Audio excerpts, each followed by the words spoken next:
Israel के हमले में हिजबुल्लाह का टॉप कमांडर ढेर हुआ है। आईडीएफ का इब्राहिम मोहम्मद कुवैसी को मारने का दावा है और साथ ही साथ हिजबुल्लाह की मिसाइल यूनिट का हेड था इब्राहिम। तो लगातार ये तस्वीरें आप अपने टेलीविजन स्क्रीन पर जो देख रहे हैं, कुछ ऐसा ही मंजर आपको 1 साल पहले गाजा में देखने को मिल रहा था और अब ऐसी तस्वीरें लेबनान के बेरूत से सामने आ रही है, जहां इजराइल की तरफ से लगातार जिस तरीके से हमले बोले जा रहे हैं, उसने बेरूत को खंडहर में तब्दील करने की शुरुआत कर दी है।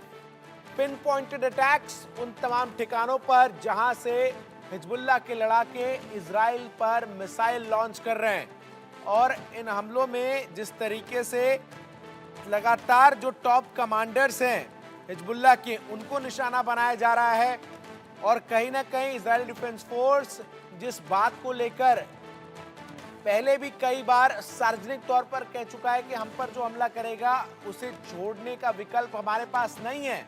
और यही बड़ी वजह है, पिछले साल आपको बताऊं जब हमास के आतंकियों ने इजराइल पर हमला किया था, उसके बाद जब से हमास और इजराइल के बीच जंग शुरू हुई, हिजबुल्लाह लगातार जो दक्षिणी हिस्सा है इजराइल का वहां पर हमले कर रहा था।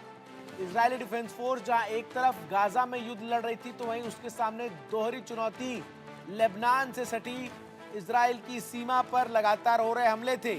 और अब इजराइल की तरफ से ताबड़तोड़ हमले जो है वो किए जा रहे हैं। 585 लोगों की मौत का आंकड़ा जो है वो अब तक सामने आया है और लगातार जिस तरीके से अटैक किया जा रहा है इजरायली डिफेंस फोर्स की तरफ से, उसका मकसद जो है वो स्पष्ट नजर आ रहा है कि हिजबुल्लाह को तबाह करना है। और यही बड़ी वजह है कि लगातार हमले जो हैं वो किए जा रहे हैं। इसके साथ ही साथ आपको बता दूं कि सैन्य अड्डों को निशाना बनाकर ये हवाई हमले जो हैं वो लगातार जारी हैं।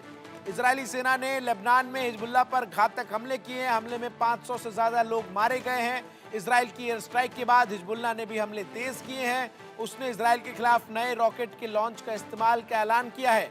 हिजबुल्लाह ने कहा है कि उसने एक हमले में नए रॉकेट फदी 3 का इस्तेमाल किया। इसका टारगेट इजराइल का सैन्य अड्डा था। आगे बढ़ते हुए अगली बड़ी खबर आपको